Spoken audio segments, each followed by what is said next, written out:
Copa America 2024 quarter final খেলা Brazil versus Uruguay. এবারের Copa আমেরিকার সেরা দুই দলের খেলা এবং কোয়ার্টার ফাইনালেই মুখোমুখি ব্রাজিলের সামনে শক্তিশালী উরুগুয়ে। ব্রাজিল পারবে শক্তিশালী উরুগুয়েকে হারাতে? উরুগুয়ে বর্তমানে এমন একটা দল যারা খুবই এগ্রেসিভ ফুটবল খেলে, যাদের ডিফেন্স লাইন বর্তমানে কোপা আমেরিকার যত দল আছে সব থেকে সেরা। আর এই মুহূর্তে ব্রাজিলের ফরওয়ার্ড লাইন খুবই নড়বড়ে, স্ট্রাইকার ভালো নাই, এদিকে উইঙ্গার ভালো নাই। তার থেকে বড় কথা, কালো মানিক পেলের একমাত্র নাতি Vinicius junior quarter final miss করতেছে পরস্পর 2 ম্যাচে 2 হলুদ কার্ড খাওয়ার কারণে। এই মুহূর্ত অবস্থায় ব্রাজিলের প্রথম গ্রুপ স্টেজের যে ফর্ম সেটা জানা তাই।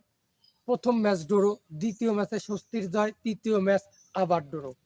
ব্রাজিল না পারতেছে ভালো ডিফেন্স করতে, না পারতেছে ফরওয়ার্ড লাইনে গিয়া স্ট্রাইকারের মাধ্যমে গোল দিতে, না পারতেছে মিডফিল্ডে ভালো একটা ভিত তৈরি করে দিতে।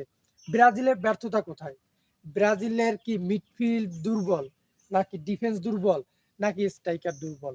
আমার কাছে মনে হয় যে দেশের ম্যাক্সিমাম প্লেয়ার ক্লাবে গিয়া খুবই ভালো করতেছে, ভিনিসিয়াস জুনিয়র, রড্রিগেজ, এন্ড্রিক, তারপর রাফিনা, তাদের কি এমন ব্যর্থতা হতে পারে যে তারা কোপা আমেরিকা এসে কোনো ভালো খেলা দিতে পারতেছে না, ভালো গোল দিতে পারতেছে না?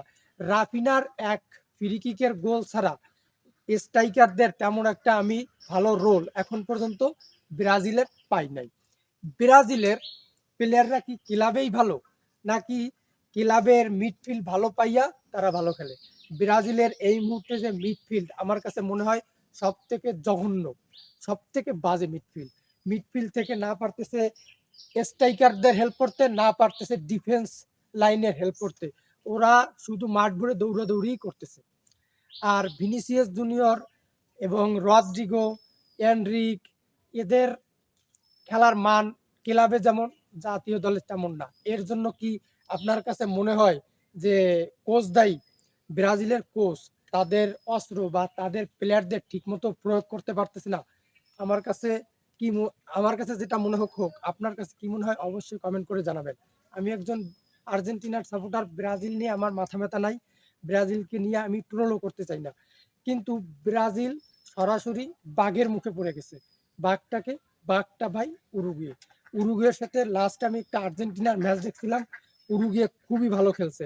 এবং আপনারা এই কোপা আমেরিকার প্রতিটি খেলা যদি দেখেন, উরুগুয়ে কিন্তু খুবই ভালো দল। তাই আমি নিঃসন্দেহে বলতে পারি ভিনিসিয়াস জুনিয়র নাই, রদ্রিগোর ফর্ম নাই, রাফিনা মোটামুটি ভালো খেলতেছে, মিডফিল্ড জানা তাই, ডিফেন্স লাইন নড়বড়ে। এই দল উরুগুয়ের সাথে নিশ্চিত হারবে এবং ব্রাজিল কোপা আমেরিকা থেকে কোয়ার্টার ফাইনালে বাদ যাইতেছে।